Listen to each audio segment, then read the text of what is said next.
আসসালামু আলাইকুম। এটিএন বাংলার সংবাদে সবাইকে স্বাগত জানাচ্ছি। আমি শান্তা ইসলাম। শুরুতেই সংবাদ শিরোনাম। অল্প সময়ের মধ্যে কারফিউ প্রত্যাহার, সেনাবাহিনী ব্যারাকে ফিরে যাবে, জাতিসংঘের আবাসিক প্রতিনিধিকে জানালেন স্বরাষ্ট্রমন্ত্রী।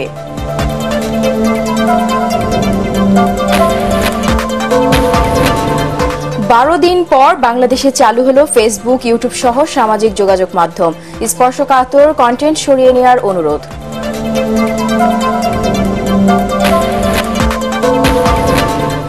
এবং ডিবি থেকে সরিয়ে দেয়া হলো হারুনকে, নতুন দায়িত্বে আশরাফুজ্জামান।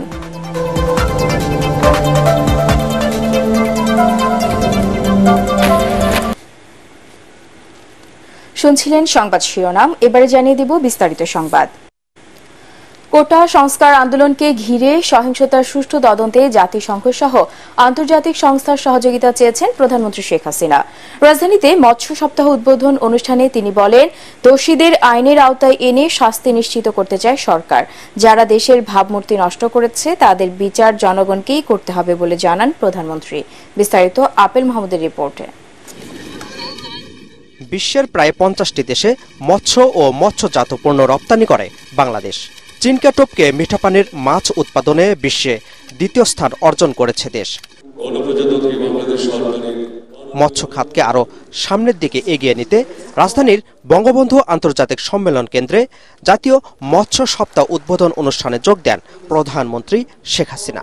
মাছ উৎপাদনে বিশেষ অবদানের স্বীকৃতি হিসেবে জাতীয় মৎস্য পদক তুলে দেন 22 ব্যক্তি ও প্রতিষ্ঠানকে। গভীর সমুদ্রে মাছ আহরণ বাড়ানোর পাশাপাশি জনগণের পুষ্টি নিশ্চিতে সরকারের উদ্যোগের কথা জানান প্রধানমন্ত্রী। কোটা আন্দোলনকে ঘিরে নিহতদের প্রতি সমবেদনা জানিয়ে প্রধানমন্ত্রী বলেন, শিক্ষার্থীদের দাবি মেনে নেওয়ার পরেও নাশকতা চালিয়ে দেশকে পেছনের দিকে নিয়ে যাওয়ার ষড়যন্ত্রে নেমেছে স্বাধীনতা বিরোধী শক্তি।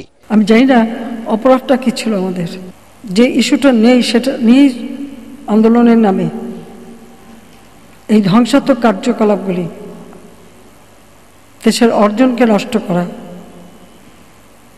আন্তর্জাতিকভাবে বাংলাদেশের ভাবমূর্তি নষ্ট করা,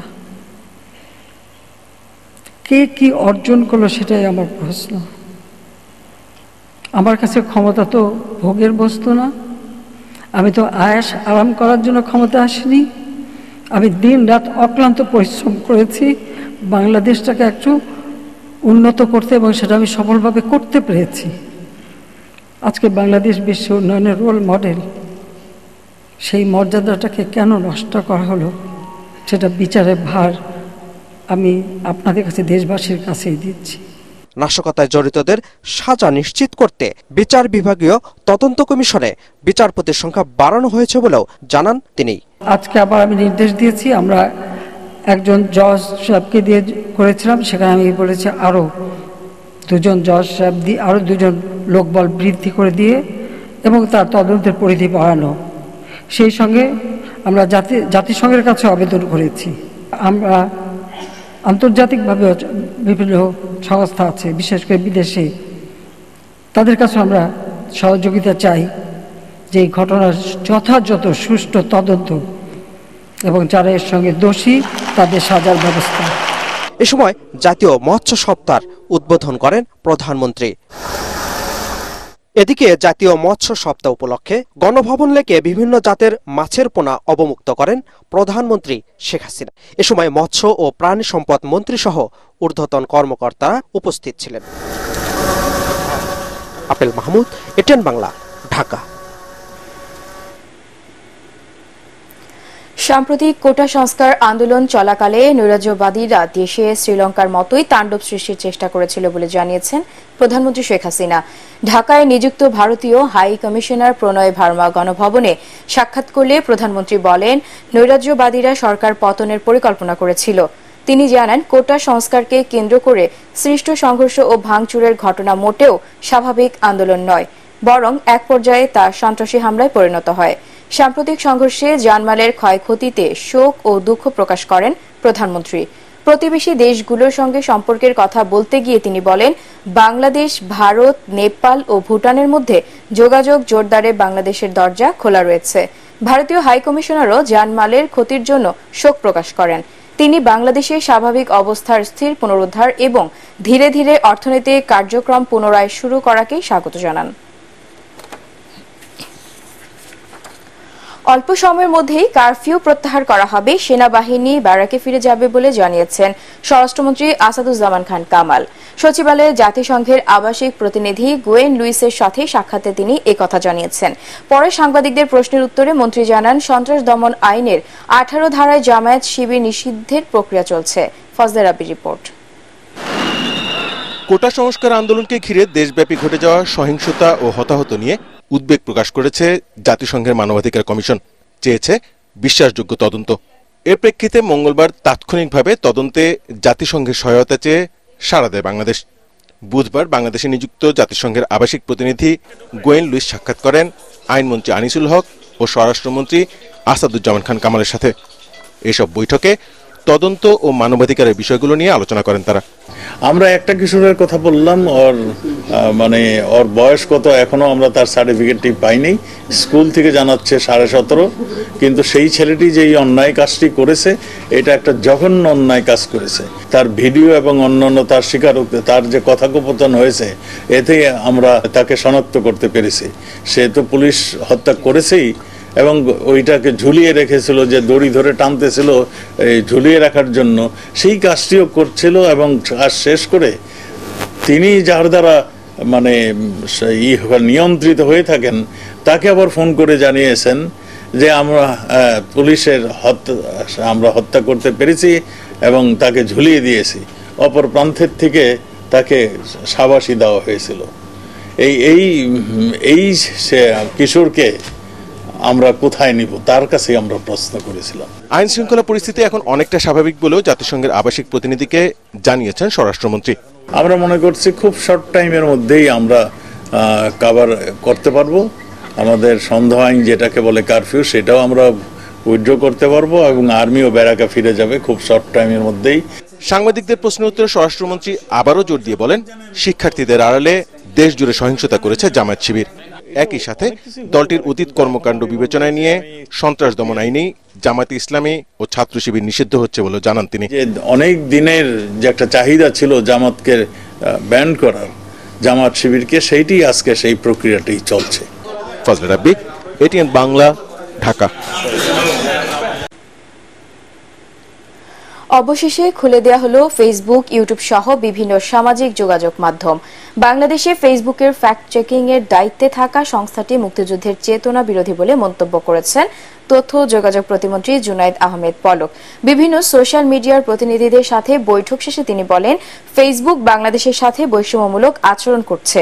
বিটিআরসির অভিযোগের ভিত্তিতে এরই মধ্যে 3টি প্রথম সারির সামাজিক যোগাযোগ মাধ্যমে আপলোড করা সহিংসতার কয়েক হাজার ভিডিও নামিয়ে ফেলা হয়েছে বলেও জানান প্রতিমন্ত্রী। মুশফিকুর রহমানের রিপোর্ট। জনপ্রিয় সামাজিক যোগাযোগ মাধ্যম দেশের সাম্প্রতিক সহিংসতার কারণে দীর্ঘদিন বন্ধ থাকার পর অবশেষে চালু করা হয়েছে ফেসবুক, ইউটিউব সহ বিভিন্ন ধরনের সামাজিক মাধ্যম। আগারগাঁয়ের বিটিআরসি ভবনে এক সংবাদ সম্মেলনে তথ্য ও যোগাযোগ প্রতিমন্ত্রী জুনায়েদ আহমেদ পলক বলেন, ই কমার্স উদ্যোক্তা ও ফ্রিল্যান্সার সহ বৃহৎ স্বার্থের কথা বিবেচনা করে সোশ্যাল মিডিয়ার বিধিনিষেধ তুলে দেওয়ার সিদ্ধান্ত নেওয়া হয়েছে। এটা বিটিআরসির টেলিকম ল, সাইবার সিকিউরিটি ল এবং সাম্প্রতিক সময়ে হাইকোর্টে একটা রিট হয়েছিল, সেই রিটে যে অর্ডার দিয়েছিল হাইকোর্ট থেকে, সেটাতেও আমরা বিটিআরসি বাধ্য এই কন্টেন্টগুলোকে রিমুভ করানোর জন্য, ব্লক করার জন্য, টেকডাউন করার জন্য আমরা সোশ্যাল মিডিয়ার সাথে যোগাযোগ করতে আমরা বাধ্য, এবং সেটাই আমরা করছি কোর্টের আদেশে। তাহলে বাংলাদেশের কোর্টের আদেশ তোমরা কেন মানছো না? প্রতিমন্ত্রী বলেন, 14 জুলাই থেকে 24 জুলাই পর্যন্ত সহিংসতার ভিডিওর ব্যাপারে বাংলাদেশের সাথে বৈষম্যমূলক আচরণ করেছে ফেসবুক। তিনি আরো বলেন, ভার্চুয়াল মিটিং এ ফ্যাক্ট চেকিং এর ত্রুটির কথা স্বীকার করেছে ফেসবুক।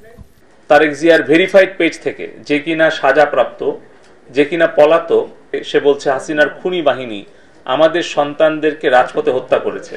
আপনারা বলেন এই প্রথম লাইনটা কোন কমিউনিটি স্ট্যান্ডার্ডে পড়ে? ইসরায়েলি বাহিনীর বিরুদ্ধে কোনো ইংলিশ, হিব্রু কিংবা যে কোনো বিশ্বের ভাষায় পোস্ট দিলে সেগুলো তাদের এআই টুল ব্লক করে, আইডেন্টিফাই করে। বাংলা কি ধরনের কিওয়ার্ড তোমরা ব্যবহার করছো যেগুলো প্রো এল বা pro Awami League, pro liberation, pro মুক্তিযুদ্ধ, বঙ্গবন্ধু, শেখ হাসিনা, এই ওয়ার্ডগুলো দিলে তোমরা আমাদের রিচ আউট কমিয়ে দিচ্ছ, আর আমাদের এগেনস্টে দিলে সেগুলো রিচ আউট বাড়ায় দিচ্ছ। পলক জানান, বিটিআরসির লিগ্যাল টিমের অভিযোগের ভিত্তিতে টিকটক থেকে 67%, ইউটিউব থেকে 20% এবং ফেসবুক থেকে 13% সহিংসতার ভিডিও সরিয়ে ফেলা হয়েছে। মুশফিকুর রহমান, এটিএন বাংলা, ঢাকা। বৈষম্য বিরোধী ছাত্র আন্দোলনের মার্চ ফর জাস্টিস কর্মসূচির সমর্থনে রাজধানীর হাইকোর্ট মাজার গেটের সামনে বিক্ষোভ করেন শিক্ষার্থী ও আইনজীবীরা। এ সময় সেখান থেকে 6 জনকে আটক করেছে পুলিশ। এদিকে ঢাকার নিম্ন আদালতেও বিক্ষোভ করেন শিক্ষার্থী ও আইনজীবীরা। আরও জানাচ্ছেন হুমায়ুন চিশতি। বৈষম্য বিরোধী ছাত্র আন্দোলনের মার্চ ফর জাস্টিস কর্মসূচির সমর্থনে বিক্ষোভ মিছিল করেন সুপ্রিম কোর্টের আইনজীবীরা। বেলা 1:45টায় সুপ্রিম কোর্ট আইনজীবী সমিতির সামনে থেকে শুরু করে মিছিলটি হাইকোর্ট মাজার গেটে গেলে পুলিশ তাদের আটকে দেয়। পরে সেখানে অবস্থান নিয়েই বিক্ষোভ করেন তারা। আজি রক্ত নিশি ভরে একিয়ে শুনি ওরে, মুক্তি কোলাহল বন্দি শৃঙ্খলে, কাহারা কারাবাসে মুক্তি হাসি হাসে। এর আগে হাইকোর্ট মাজার গেটের সামনে ঢাকা বিশ্ববিদ্যালয় ও বুয়েটের শিক্ষার্থীরা জড়ো হলে পুলিশ তাদের বাধা দেয়। এ সময় সেখান থেকে 6 জনকে আটক করে পুলিশ। পরে সেখানে শিক্ষার্থীদের সাথে যোগ দেন বিভিন্ন শ্রেণী পেশার মানুষ। সমন্বয়কদের সহ সকল বাংলাদেশ থেকে বিভিন্ন গণহারে গ্রেফতার করা হচ্ছে শিক্ষার্থীদেরকে, অন্যায়ভাবে অন্যায্যভাবে কোনো কারণ ছাড়াই গ্রেফতার করা হচ্ছে। যাদেরকে গ্রেফতার করা হয়েছে তাদেরকে মুক্ত করার জন্য আমরা এখানে আজকে দাঁড়িয়েছি। আমি কোনো দল সাপোর্ট করি না, আমি সাধারণ স্টুডেন্ট, আমি সাধারণ স্টুডেন্টের সাথে আছি। আমরা দেশের পক্ষে দাঁড়িয়েছি, আমরা শিক্ষার্থীদের পক্ষে দাঁড়িয়েছি। এদিকে রাজধানীর পুরান ঢাকার জজকোট এলাকাতেও শিক্ষার্থীদের মার্চ ফর জাস্টিস কর্মসূচিকে সমর্থন জানিয়ে বিক্ষোভ মিছিল ও সংক্ষিপ্ত সমাবেশ করেন আইনজীবীরা। ঢাকা আইনজীবী সমিতির সামনে থেকে মিছিল বের করলে আশপাশের শিক্ষা প্রতিষ্ঠানের শিক্ষার্থীরাও এতে অংশ নেন। তবে পুলিশি বাধায় জনসন রোডের মূল সড়কে যেতে পারেনি মিছিলটি। কোর্ট চত্বরে সংক্ষিপ্ত অবস্থানের মধ্য দিয়ে শেষ হয় তাদের কর্মসূচি। হুমায়ুন চিশতি, এটিএন বাংলা, ঢাকা। কোটা সংস্কার আন্দোলনের সময় 6 বছরের শিশু রিয়া গ্রুপ সহ 16 শিশু নিহতের ঘটনায় বিচার বিভাগীয় তদন্ত কমিশন ও প্রত্যেকের পরিবারকে 1 কোটি টাকা করে ক্ষতিপূরণ দেবার নির্দেশ চেয়ে হাইকোর্টে রিট আবেদন করা হয়েছে। সুপ্রিম কোর্টের এক আইনজীবী এই রিট দায়ের করেন। গুলিবিদ্ধ হয়ে শিশুর মৃত্যুর ঘটনা তদন্তে 3 সদস্যের কমিশন গঠনের নির্দেশনা চাওয়া হয়েছে রিটে। স্বরাষ্ট্র সচিব, আইন সচিব, জাতীয় মানবাধিকার কমিশনের চেয়ারম্যান, পুলিশ মহাপরিদর্শক ও র্যাবের মহাপরিচালককে এতে বিবাদী করা হয়েছে। বিচারপতি মোস্তফা জামাল ইসলাম ও বিচারপতি এস.এম. মাসুদ হোসেন দোলনের বেঞ্চে রিটের শুনানি হবে বলেও জানিয়েছেন রিটকারীর আইনজীবী। পিটিশনটার মধ্যে আমার মূল বক্তব্য হলো যে ছাদের উপরে থাকা অবস্থায়, 8 তলা বিল্ডিংয়ে থাকা অবস্থায়, ঘরের ভিতরে থাকা অবস্থায় শিশুরা কিভাবে মৃত্যুবরণ করল, এটাকে ফাইন্ড আউট করার জন্য 3 সদস্য বিশিষ্ট একটা জুডিশিয়াল ইনকোয়ারি কমিশন গঠন করা হোক। শিশু যারা মৃত্যুবরণ করছে তাদেরকে, পিতামাতাকে প্রত্যেককে 1 কোটি টাকা করে ক্ষতিপূরণ দেওয়ার জন্য আমি সরকারের কাছে আবেদন জানায় রিট করছি। সাম্প্রদায়িক অপশক্তি নতুন করে তাণ্ডব চালিয়ে দেশকে অকার্যকর বানানোর ষড়যন্ত্র করছে বলে মন্তব্য করেছেন আওয়ামী লীগ সাধারণ সম্পাদক ওবেদুল কাদের। তিনি বলেন, স্বাধীনতার পর যারা দেশে জঙ্গিবাদ, সন্ত্রাস ও সাম্প্রদায়িক রাজনীতি প্রতিষ্ঠা করেছিল তারাই দেশে আবারও আগুন সন্ত্রাস শুরু করেছে। রাজধানীর বঙ্গবন্ধু এভিনিউয়ে দলের কেন্দ্রীয় কার্যালয়ে সাবেক ছাত্রলীগ নেতাদের সাথে মতবিনিময় অনুষ্ঠানে শুরুতেই ওবেদুল কাদের এসব কথা বলেন। এ সময় সাবেক ছাত্রলীগ নেতারা বিশৃঙ্খলা সৃষ্টি করলে সভা পণ্ড হয়ে যায়। তাদের মারমুখী আচরণে অনুষ্ঠান বর্জন করেন সাংবাদিকরা। পরিস্থিতি সামাল দিতে আওয়ামী লীগ সাধারণ সম্পাদক সহ কেন্দ্রীয় নেতারাও সভাস্থল ত্যাগ করেন।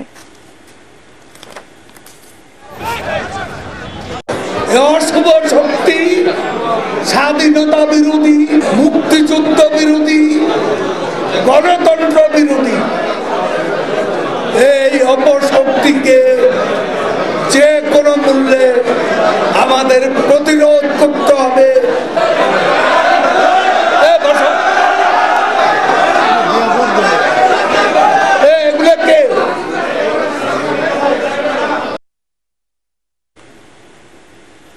ছাত্র আন্দোলন দমন করতে সরকারের নির্বিচারে মানুষ হত্যা মানবতা বিরোধী অপরাধ, যা আন্তর্জাতিক অপরাধ আদালতে বিচারযোগ্য বলে মন্তব্য করেছেন বিএনপি মহাসচিব মির্জা ফখরুল ইসলাম আলমগীর।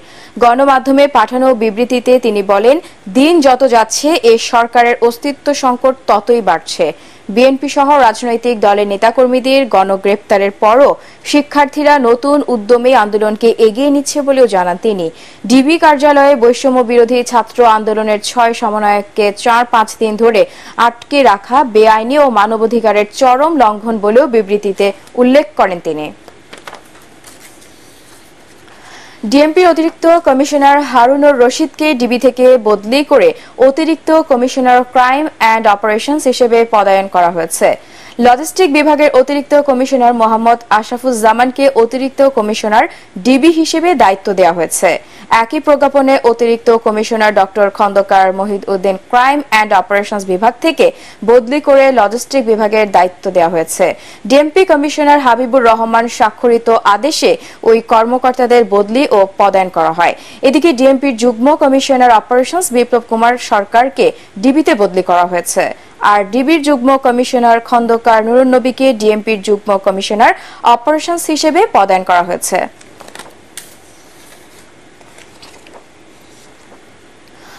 আজ থেকে স্বল্প দূরত্বে ট্রেন চালানোর সিদ্ধান্ত নিয়েছে বাংলাদেশ রেলওয়ে। কোটা আন্দোলনের সহিংসতার মুখে জননিরাপত্তার কারণ দেখিয়ে গত 18 জুলাই থেকে ধাপে ধাপে ট্রেন চলাচল বন্ধ করে দেয় কর্তৃপক্ষ। আজ থেকে কারফিউ শিথিলকালীন স্বল্প দূরত্বের ট্রেনগুলো চালানোর সিদ্ধান্ত হয়েছে।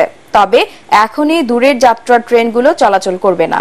এ নিয়ে রাজধানীর কমলাপুর রেলওয়ে স্টেশন ধোয়া মোছা ও পরিষ্কার পরিচ্ছন্নতার কাজ করছেন পরিচ্ছন্নতা কর্মীরা।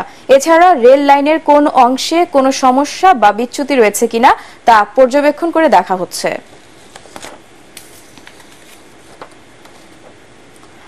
আগামী 4 আগস্ট থেকে 12টি সিটি কর্পোরেশন ও নরসিংদী পৌর এলাকা ছাড়া সারা দেশে সরকারি বেসরকারি প্রাথমিক বিদ্যালয়ে শুরু হবে শিক্ষা কার্যক্রম।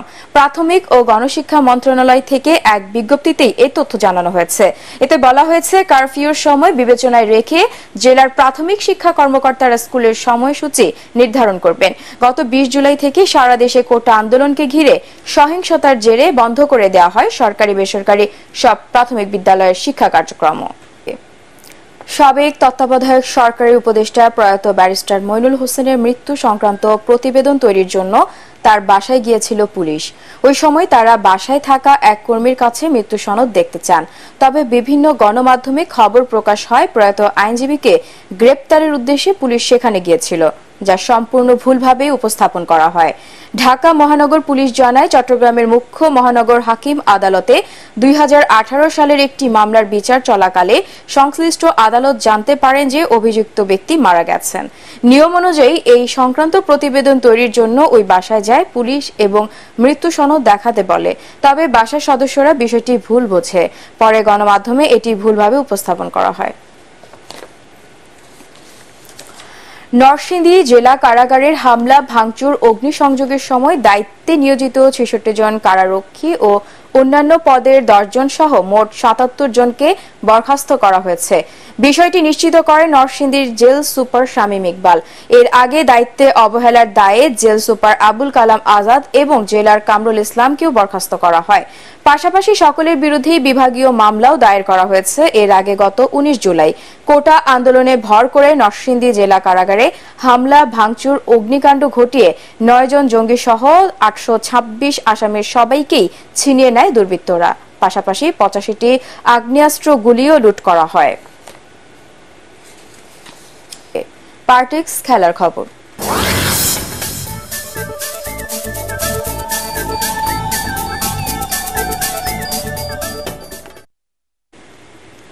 পাকিস্তানের বিপক্ষে 2 ম্যাচের টেস্ট সিরিজ সামনে রেখে আগামী 3 আগস্ট থেকে ঢাকায় শুরু হবে জাতীয় ক্রিকেট দলের প্রস্তুতি ক্যাম্প। চলবে আগামী 14 আগস্ট পর্যন্ত। কানাডার গ্লোবাল টি-20 লিগ খেলার কারণে এই ক্যাম্প থাকছে না দেশসেরা অলরাউন্ডার সাকিব আল হাসান। দুপুরে বিসিবির পরিচালক জালাল ইউনুস জানান, প্রথম টেস্ট শুরুর আগে সাকিব পাকিস্তানের দলের সঙ্গে যোগ দেবেন। আগামী 21 আগস্ট রাওয়ালপিন্ডিতে হবে প্রথম টেস্ট। দ্বিতীয় টেস্ট ম্যাচটি হবে 30 আগস্ট করাচিতে। আশা করি সে হয়তো হয় সরাসরি সে দুবাই থেকে চলে যাবে, যদি সময় যদি না থাকে, অথবা সে তাকে বলা হয়েছে যে সে ঢাকা থেকে এসে 2-1 দিন প্র্যাকটিস করে তারপরে টিমের সাথে যোগ করে একসাথে যাওয়ার জন্য। তো ওকে আমরা এই পাকিস্তান সিরিজে পাওয়া যাবে। শেষ করার আগে সংবাদ শিরোনাম আরও একবার। অল্প সময়ের মধ্যেই কারফিউ প্রত্যাহার, সেনাবাহিনীকে ব্যারাকে ফিরে যাবে, জাতিসংঘের আবাসিক প্রতিনিধিকে জানালেন স্বরাষ্ট্রমন্ত্রী।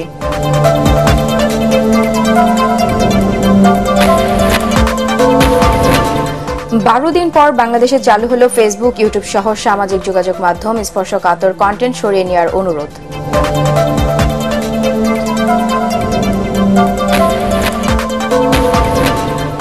এবং ডিবি থেকে সরিয়ে দেওয়া হলো হারুনকে, নতুন দায়িত্বে আশরাফুজ্জামান।